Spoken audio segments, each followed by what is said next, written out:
চলে যায়। এটাই হয়। তো আমরা আজকে ক্লাসটা করার টাইমে লেখা লেখা কে এই গানটা গেয়েছিলেন? গানটা গেয়েছিলেন ভূপেন হাজারিকা। যিনি মানুষের জন্য জীবনের জন্য বিখ্যাত গানের গায়ক। সো ভূপেন হাজারিকা এই গানটার মধ্য দিয়ে মূলত মন্দির এটা কুন্তলীন পুরস্কার পেয়েছে। সো আমরা এই গল্পের মূল ক্যারেক্টার সেই দুর্ভাগা বালকদের মা দিবার পক্ষে এই কয়টা কথা বাটি মানে কি? এই বাটি মানুষ পথ হাঁটিয়া স্কুলে বিদ্যা অর্জন করিতে যাই। ক্রোশ এটা হচ্ছে আমরা সাধারণ যে কিলোমিটার বা মাইল হিসাব করি সেরকমই একটা ইউনিট, বাট এটা এর চেয়ে আরো বেশি ছিল ইউনিটটা। সো পাকা ২ ক্রোশ বলতে বর্তমানে ২ কিলোমিটার হচ্ছে, এটা ভালোই বেশি ছিল। আচ্ছা, আমরা দেখতে পাবো এই গল্পটা যিনি বর্ণনা করছেন যার ভাষায়, তার নাম হচ্ছে ন্যাড়া। এই গল্পের কয়েকটা ইম্পোর্টেন্ট ক্যারেক্টারকে আমরা জানি। ন্যাড়া গল্পটা যিনি বর্ণনা করছেন। ন্যাড়া হচ্ছে একই স্কুলে পড়তো কার সঙ্গে? মৃত্যুঞ্জয়ের সঙ্গে। কার সঙ্গে? মৃত্যুঞ্জয়ের সঙ্গে। আর এই গল্পের মূল ক্যারেক্টার হচ্ছে বিলাসী। পাকা ২ ক্রোশ পথ হাঁটিয়া স্কুলে বিদ্যা অর্জন করিতে যাই। আমি একা নই, ১০-১২ জন। যাহাদের বাটি পল্লী গ্রামে, এই what is this? কি যাহাদের বাটি পল্লী গ্রামে, বাটি মানে কি? এই বাটি মানে হচ্ছে বাড়ি। বাটি মানে হচ্ছে বাড়ি। যাহাদের বাটি পল্লী গ্রামে তাহাদের ছেলেদের শতকরা ৮০ জনকে এমন করিয়া বিদ্যা লাভ করিতে হয়। মানে অনেক কষ্ট করে যে পড়াশোনা করতে হয়। ইহাতে লাভের অঙ্কে শেষ পর্যন্ত একেবারে শূন্য না পড়িলেও যাহা পড়ে তাহাতে হিসাব করিবার পক্ষে এই কয়টা কথা চিন্তা করিয়া দেখিলেই যথেষ্ট হইবে যে, মানে হ্যাঁ, তাতে যে একদম লাভ হয় না তা না, কিন্তু কিছু যে লাভ হয় না ওইটাও না, কিন্তু কি হয় করে দেখাচ্ছে। যে ছেলেদের সকাল ৮টার মধ্যে বাহির হইয়া যাতায়াতে ৪ ক্রোশ পথ ভাঙিতে হয়। আচ্ছা, যে ছেলেদের ৮টার মধ্যে বের হয়ে যাতায়াতে ৪ ক্রোশ পথ ভাঙিতে হয়, ঠিক আছে? ৪ ক্রোশ মানে ৮ মাইল নয়, ঢের বেশি। আমি তো কিলোমিটার হিসাব বলেছিলাম, মাইল তো আরো বেশি। তো মাইলও না, মাইলের চেয়েও বেশি, ঢের বেশি। বর্ষার দিনে মাথার উপরে মেঘের জল, পায়ের নিচে এক হাঁটু কাদা, এবং গ্রীষ্মের দিনে জলের বদলে কড়া সূর্য আর কাদার বদলে ধুলার সাগর সাঁতার দিয়া স্কুল ঘর করিতে হয়। মানে বুঝতেই পারছো যে অনেক কষ্ট করে তারা স্কুলে যেত বাসা থেকে। সেই দুর্ভাগা বালকদের মা সরস্বতী খুশি হইয়া বর দিবেন কি? তাহাদের যন্ত্রণা দেখিয়া কোথায় যে তিনি লুকাইবেন ভাবিয়া পান না। কি বোঝালেন এটা দিয়ে? এটা দিয়ে বোঝালেন যে যেই ছেলেদের এত কষ্ট করে স্কুল করতে হয়, মা সরস্বতী হচ্ছে সনাতন ধর্মাবলম্বীদের মতে বিদ্যার দেবী। তো তিনি খুশি হয়ে, বর মানে হচ্ছে আশীর্বাদ, তিনি আশীর্বাদ দিবেন কি? বরং তাদের যন্ত্রণা, তাদের কষ্ট দেখে তিনি যে কোথায় লুকাবেন ভেবে পান না। তারপরে এই কৃতবিদ্য শিশুর দল, কৃতবিদ্য মানে যে বিদ্যাটাকে গ্রহণ করা হয়েছে, কৃতবিদ্য শিশুর দল বড় হইয়া একদিন গ্রামেই বসুন আর ক্ষুধার জ্বালায় অন্যত্র যান, তাদের ৪ ক্রোশ হাঁটা বিদ্যার তেজ আত্মপ্রকাশ করিবেই করবে। এটার মানে হচ্ছে এই যে তারা এত কষ্ট করে বিদ্যাটা অর্জন করেছে, এটা তারা নানাভাবে প্রকাশ করবেই।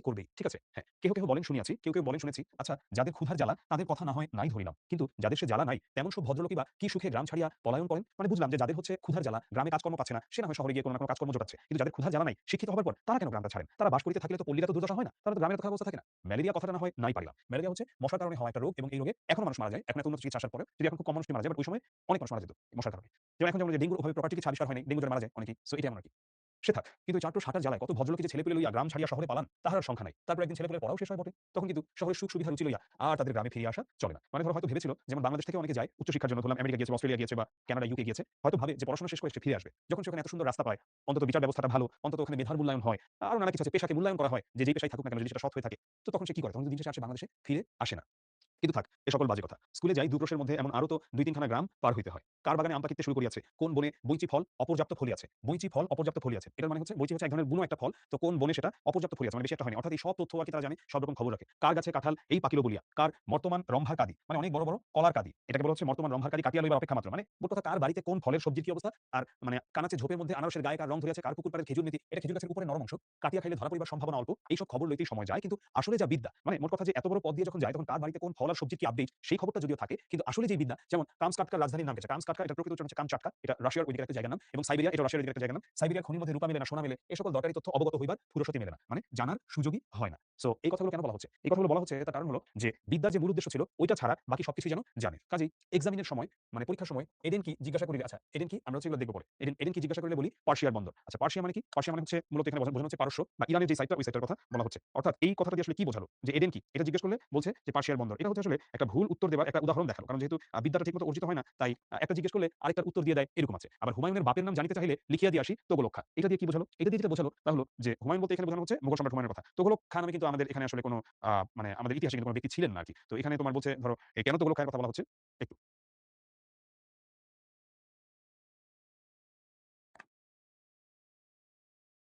হুম।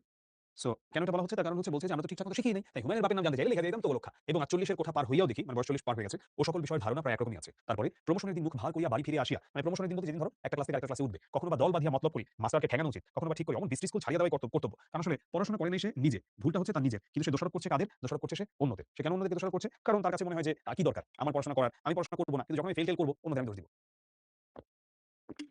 মানুষের মধ্যে এই অভ্যাস আছে, আমাদের বাঙালিদের মধ্যে এই অভ্যাস মাঝে, মাঝে স্কুলের পথে দেখা হইতো। তাহার নাম ছিল মৃত্যুঞ্জয়। এখন আমরা এই গল্পের অন্যতম গুরুত্বপূর্ণ একটা চরিত্রকে খুঁজে পেলাম। মৃত্যুঞ্জয়। মৃত্যুঞ্জয় একটা বাংলা শব্দ যেটার অর্থ মানে হচ্ছে যে মৃত্যুকে জয় করেছে।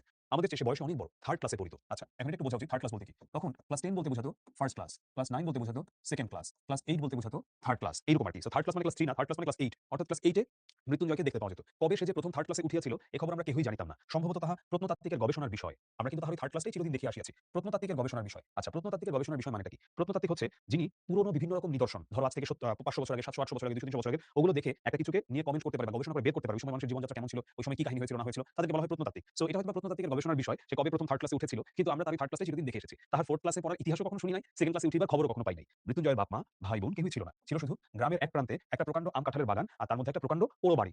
আর ছিল এক জ্ঞাতি খুড়া। আচ্ছা, জ্ঞাতি মানে হচ্ছে ওর জাতির, খুড়া মানে হচ্ছে চাচা। সো এখানে জ্ঞাতি খুড়া বলতে বোঝানো হচ্ছে যে ও একজন চাচা ছিলেন আরকি। খুড়ার কাজ ছিল ভাইপোর মানে ভাইয়ের ছেলের নানাবিধ দুর্নাম রটনা করা। সে গাঁজা খায়, সে গুলি খায়। গুলি হচ্ছে মূলত আফিম বা গুলি বলতে মূলত বোঝানো হচ্ছে এটা এক ধরনের মাদকদ্রব্য আরকি। এমনি আরো কত কি। তার আরেকটা কাজ ছিল বলিয়া বেড়ানো। ওই বাগানের অর্ধেকটা তার নিজের অংশ। কার নিজের অংশ? মানে চাচার। সেটা বলতো আরকি যে তার ভাইপো মৃত্যুঞ্জয় এটা মানে চুরি করে নিছে বা জোর জবরদস্তি করে নিছে। নালিশ করিয়া দখল করার অপেক্ষা মাত্র। অবশ্য দখল একদিন তিনি পাইয়াছিলেন বটে, কিন্তু সে জেলা আদালতে নালিশ করিয়া নয়, উপরের আদালতের হুকুমে। মানে বোঝা গেল যে একদিন ঠিকই তিনি পেয়েছিলেন সেই জমির দখলদারিত্ব, তবে সেটা কোনো পুলিশ বা কোর্ট কাচারি করে নয়, বরং সেটা ঈশ্বরের পক্ষ থেকেই। কিন্তু সেসব কথা পরে হইবে। মৃত্যুঞ্জয় নিজে রাধিয়া খাইত এবং আমের দিনে ওই আম বাগানটা জমা দিয়াই তাহার সারা বছরের খাওয়া পড়া চলিত এবং ভালো করিয়াই চলিত। আম বাগানটা জমা দেওয়া বলতে কি বোঝানো হচ্ছে? তুমি যদি এখন যদিও শেষ সিজন, এখন আর এগুলো পাওয়া যাবে না। ধরো দিনাজপুরে আমি দেখেছি লিচু বাগান লিজ দেওয়া। এটা খুবই কমন। তুমি রাজশাহীতে গেলে বা চাঁপাইনবাবগঞ্জ বলো, অন্যান্য জায়গায় গেলে আম যেখানে আম হয়, রংপুরে হয়, রংপুরে ২ খাদা হাড়ি ভাঙা আম আছে।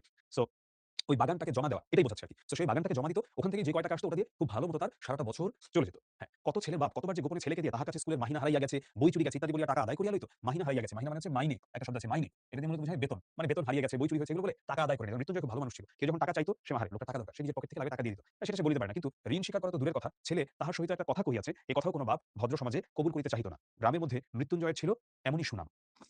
গ্রামের মধ্যে মৃত্যুঞ্জয়ের ছিল এমনই সুনাম। ঠিক আছে, বুঝলাম। অনেকদিন মৃত্যুঞ্জয়ের দেখা নাই। একদিন শোনা গেল সে মর একদম মানে মারা যাচ্ছে, আমার অবস্থা মুমূর্ষু। আরেকদিন শোনা গেল মালোপাড়ার এক বুড়া মালো তাহার চিকিৎসা করিয়া, আচ্ছা মালোপাড়া, মালোপাড়া বলতে কি বোঝাচ্ছে? যে পাড়াতে মালোরা থাকে। মালো বলতে এখানে কি বোঝানো হচ্ছে? তারা হচ্ছে সাপুড়ে।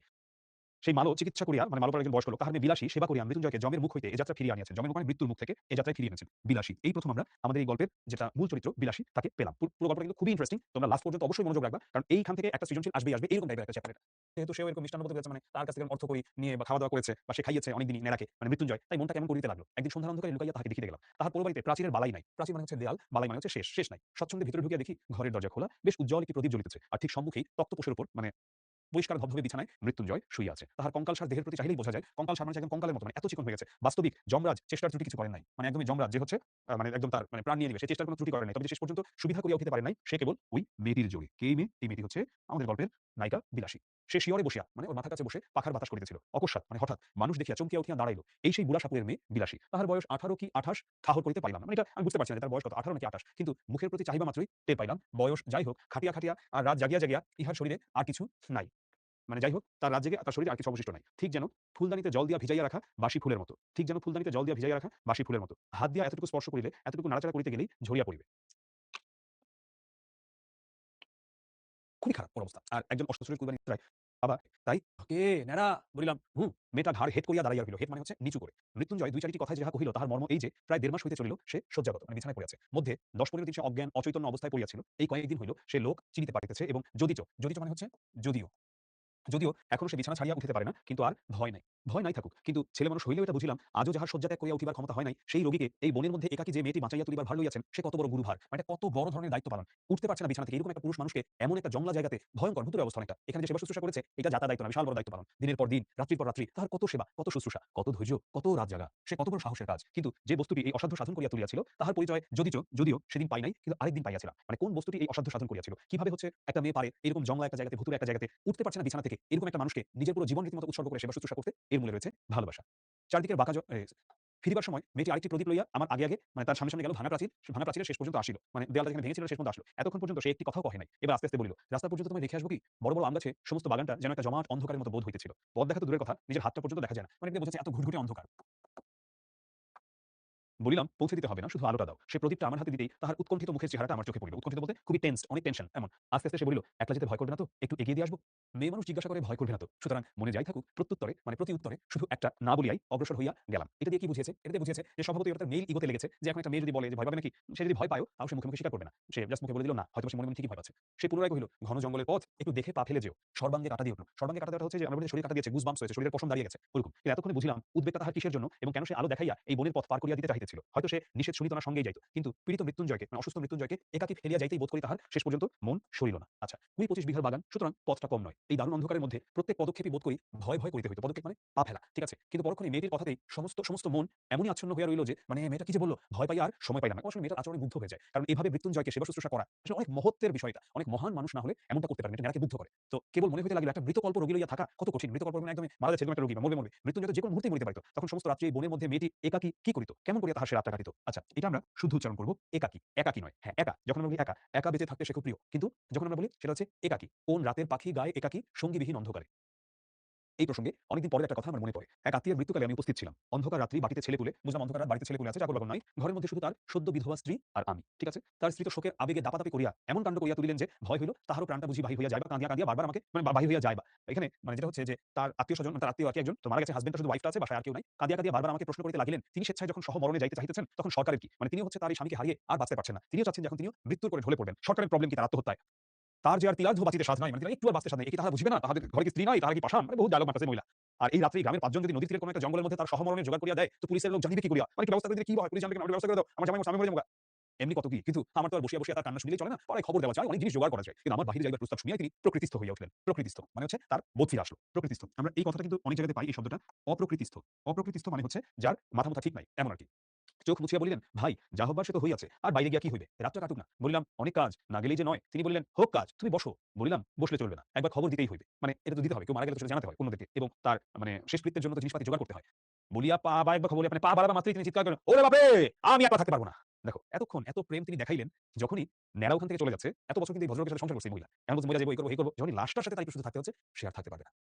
কাজেই আবার বসিয়া পড়িতে হইল। কারণ তখন বুঝিলাম যে স্বামী জ্যান্ত থাকতে তিনি নির্ভয় ২৫ বৎসর একাকী ঘর করিয়াছেন। তার মৃত্যুটা যদি বা সহে, যদি বা সহ্য হয়, তার মৃতদেহটা এই অন্ধকার রাত্রে ৫ মিনিটের জন্যও সহিবে না, সহ্য হবে না। বুক যদি কিছুতে ফাটে তো সে এই মৃত স্বামীর কাছে একলা থাকিলে। কিন্তু দুঃখটা তাহার তুচ্ছ করিয়া দেখানো, মানে তার দুঃখটাকে ছোট করে দেখানো আমার উদ্দেশ্য নহে, কিংবা তাহা খাঁটি নয়, এ কথা বলাও আমার অভিপ্রায় নহে। অভিপ্রায় মানে ইচ্ছা। কিংবা একজনের ব্যবহারেই তাহার চূড়ান্ত মীমাংসা হইয়া গেল, তাহাও নহে। কিন্তু এমন অনেক ঘটনা জানি, যাহার উল্লেখ না করিয়াও আমি এই কথা বলিতে চাই যে শুধু কর্তব্য জ্ঞানের জোরে অথবা বহুকাল ধরিয়া একসঙ্গে ঘর করার অধিকারী এই ভয়টাকে কোন মেয়ে মানুষই অতিক্রম করিতে পারে না। অর্থাৎ শুধু ঘর করলেই যে তার সাথে ভালোবাসা জন্মে যায়, বিষয়টা সবসময় এমন নয়। বরং থাকতে অভ্যস্ততার কারণেও একটা খুবই বাজে স্বামীর সঙ্গেও যেমন একজন স্ত্রী থেকে যায়, সে মৃত্যুঞ্জয় এবং বিলাস মৃত্যুঞ্জয়ের প্রতি এতটা করতে পারে। ইহা হৃদয়ের মাঝে কতটুকু ভালোবাসা থাকলে মৃত্যুঞ্জয়ের প্রতি এতটা করতে পারে। ইহা আরেকটি শক্তি, যাহা বহু স্বামী-স্ত্রী ১০০ বছর একত্রে ঘর করার পরেও হয়তো তাহার কোনো সন্ধান পায় না। সন্ধান মানে হচ্ছে খোঁজ। কিন্তু সহসা মানে হঠাৎ সে শক্তির পরিচয় যখন কোনো নরনারীর কাছে পাওয়া যায়, তখন সমাজের আদালতে আসামি করিয়া তাহাদের দণ্ড দেওয়ার আবশ্যক যদি হয় তা হোক, দণ্ড মানে হচ্ছে শাস্তি।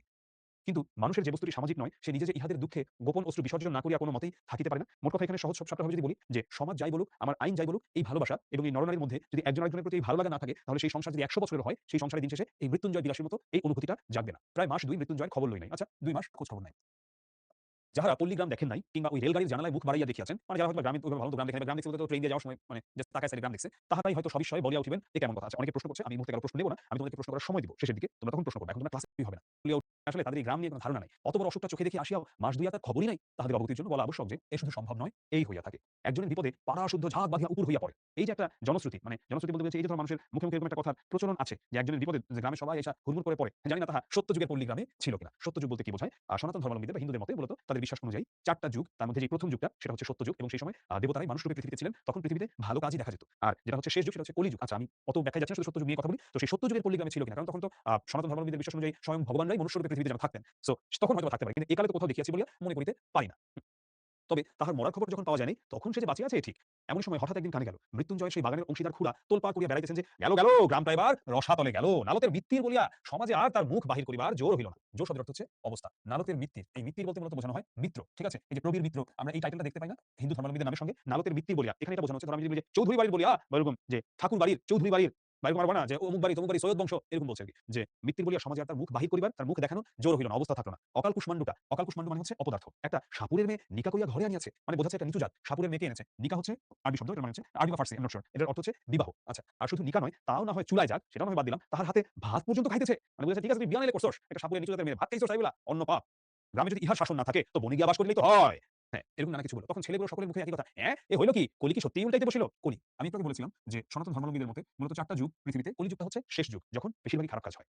খুড়া বলিয়া বেড়াইতে লাগিলেন, এই যে ঘটিবে তিনি অনেক আগেই জানিতেন। তিনি শুধু তামাশা দেখিতেছিলেন, কোথাকার জল কোথায় গিয়া পড়ে, নইলে পর নয়, প্রতিবেশী নয়, আপনার ভাইপো, নিজের ভাইয়ের ছেলে। তিনি কি বাড়ি লইয়া যাইতে পারিতেন না? তাহার কি ডাক্তার বৈদ্য দেখাইবার ক্ষমতা ছিল না? তবে কেন যে করেন নাই, এখন দেখুন সবাই। কিন্তু আর তো চুপ করিয়া থাকা যায় না। এই যে মৃত্যু বংশের নাম ডুবিয়া যায়, গ্রামের যে মুখ পোড়ে, মানে এখন সে বলছে যে নিচু জাতের মানুষকে বিয়ে করার কারণে গ্রামের মুখ পুড়ছে, এখন একটা কিছু ব্যবস্থা নিতেই হবে। তখন আমরা গ্রামের লোক মিলিয়া যে কাজটা করিলাম, তাহা মনে করিলে আমি আজও লজ্জায় মরিয়া যাই। খুড়া চলিলেন নালকের মৃত্যু বংশের অভিভাবক হইয়া। একটু পানি পান করলাম, হ্যাঁ?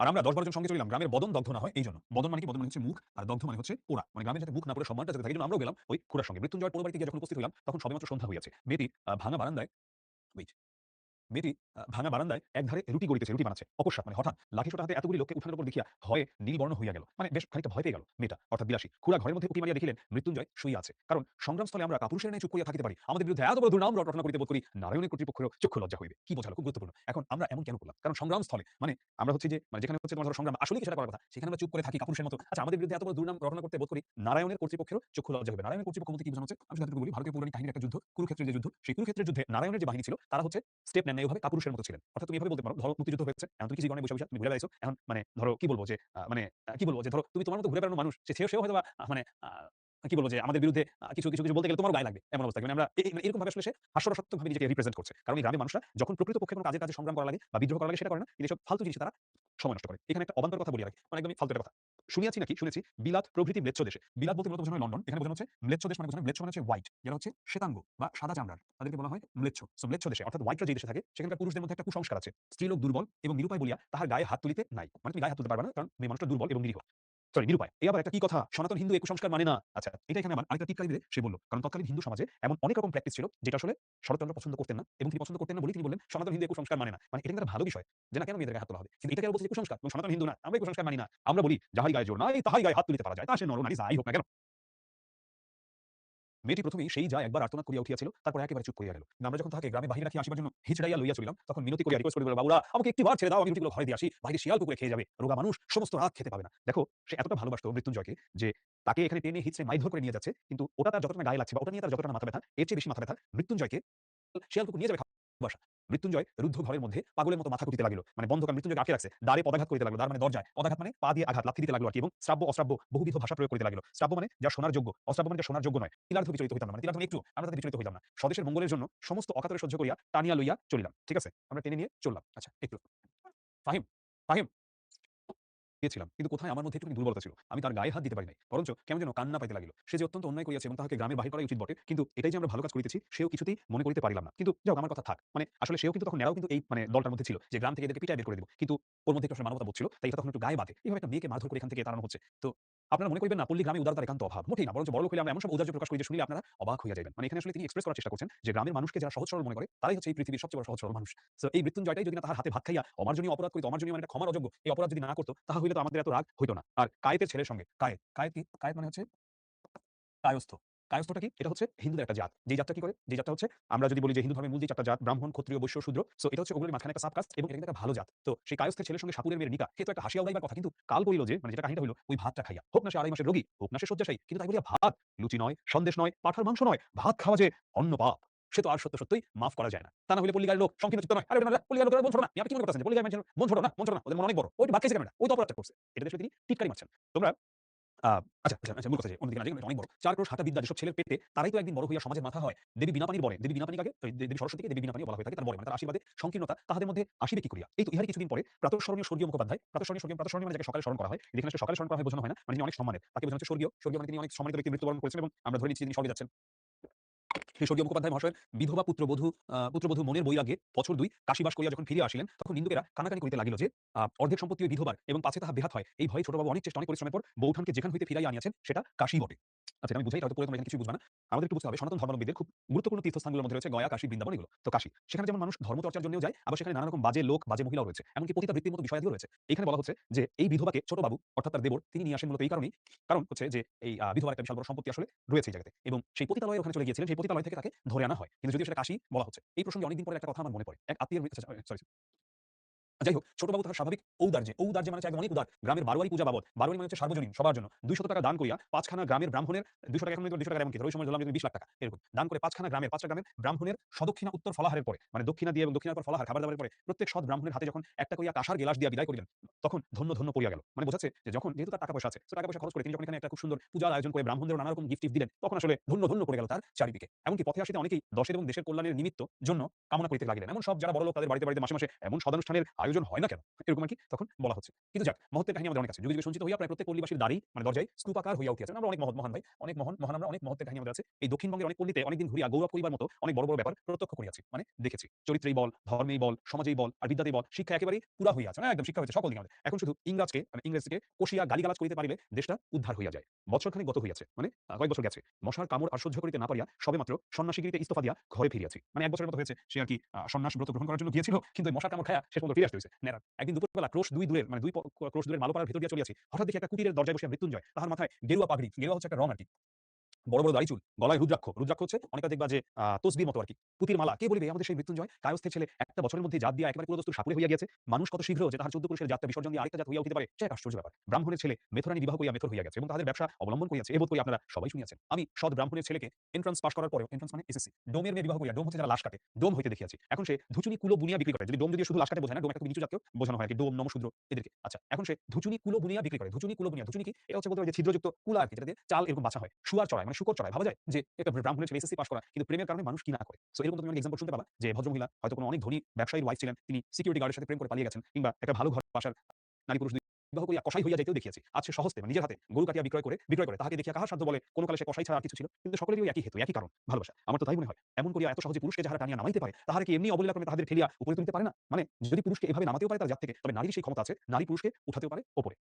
যে পল্লীগ্রামে পুরুষদের সুখ্যাতিতে আজ পঞ্চমুখ হইয়া উঠিয়াছি, মানে পুরুষদের সুখ্যাতিতে ভালো, ভালো কথায় পঞ্চমুখ, অনেক প্রশংসা। গৌরবটা কি একা শুধু তাহাদেরই? শুধু নিজেদের জোরেই এত দ্রুত নিচের দিকে নামিয়া চলিয়াছে? অন্দরের দিক হইতে কি এতটুকু উৎসাহ, এতটুকু সাহায্য আসে না? মানে শুধু নিজের জোরেই কি তারা নেমেছে? তাদের কি অন্দরের মানে ঘরের ভেতর থেকে কোনো সাহায্য আসে না? শুধু নিচেই নামলো? আচ্ছা, কিন্তু যাক, ঝোঁকের মাথায় হয়তোবা অনধিকার চর্চা করিয়া বসে, হয়তো অনেক বেশি কথা বলে তাদের সিস্টেমের মধ্যে এখন টপিক চেঞ্জ করতেছে। কিন্তু আমার মুশকিল হইয়াছে যে আমি কোনো মতেই ভুলিতে পারি না। দেশের ৯০ জন নরনারী ওই পল্লীগ্রামেরই মানুষ এবং সেজন্য কিছু একটা আমাদের করা চাই। আচ্ছা যাক, বলিতেছিলাম যে দেখিয়া কে বলিবে সেই মৃত্যুঞ্জয়, কিন্তু সে আমাকে খাতির করিয়া বসাইল। বিলাসী পুকুরে জল আনিতে গিয়েছিল, আমাকে দেখে সে ভারী খুশি হইয়া বারবার বলিতে লাগিল, তুমি না আগলালে সে রাত্রিরে আমাকে তারা মেরেই ফেলতো। আমার জন্য না জানি কত মার তুমি খেয়েছিলে।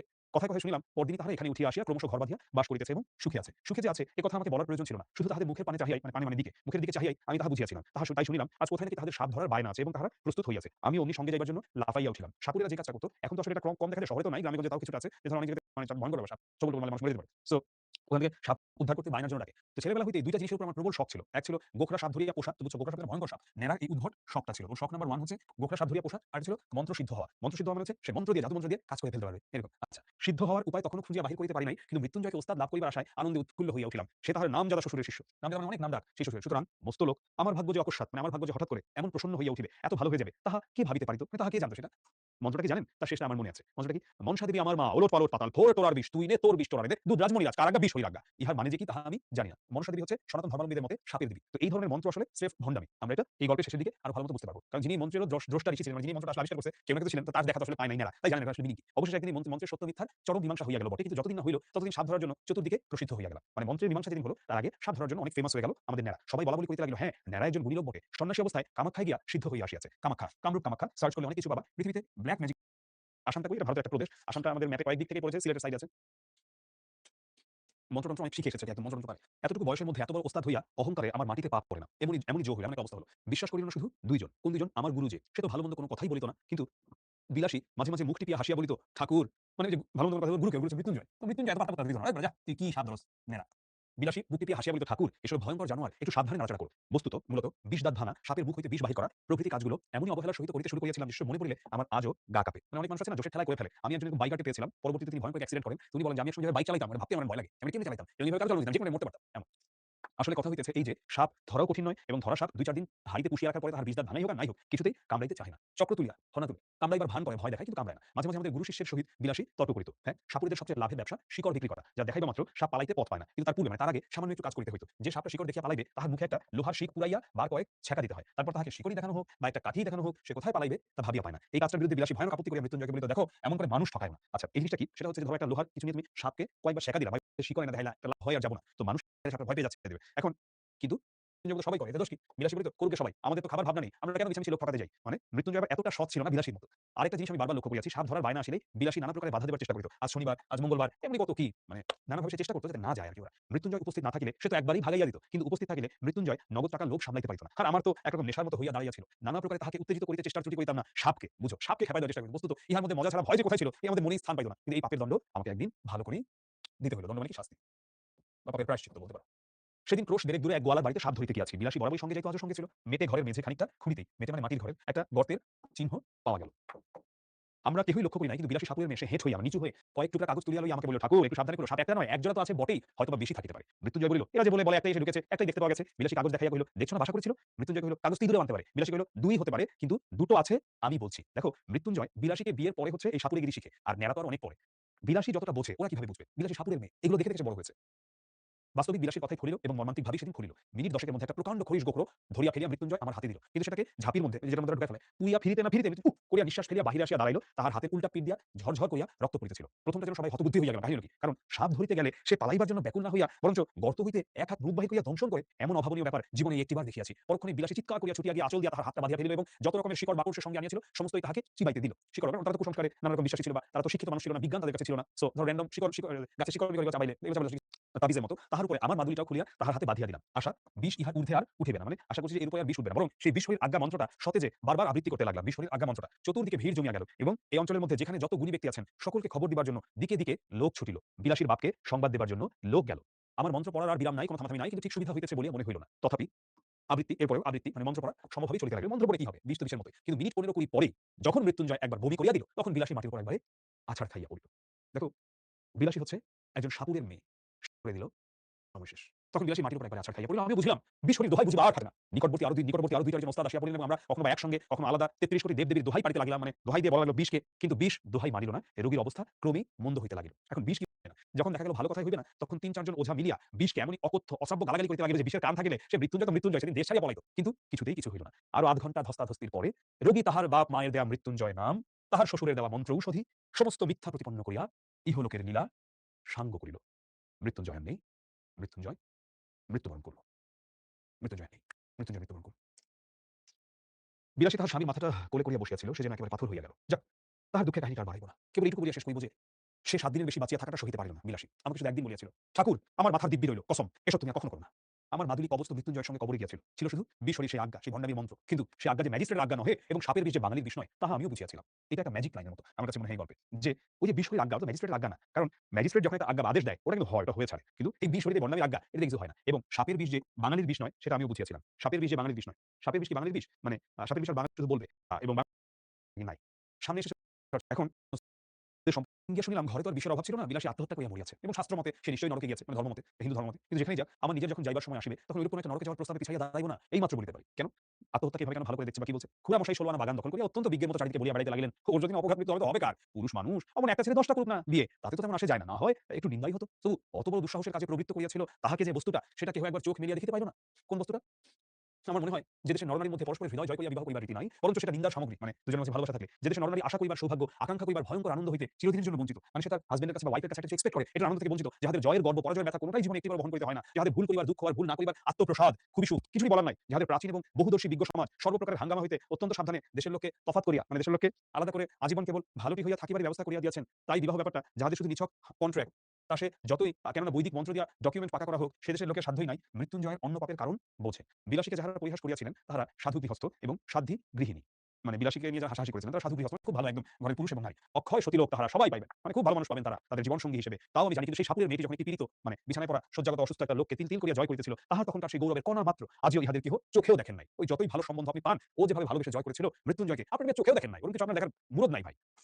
মৃত্যুঞ্জয় হয়তো নিতান্তই একটা তুচ্ছ মানুষ ছিল, কিন্তু তাহার হৃদয় জয় করিয়া দখল করার আনন্দটা তুচ্ছ নয়, সে সম্পদও অকিঞ্চিত কর্ণ হয়, মানে ওটাও কম না।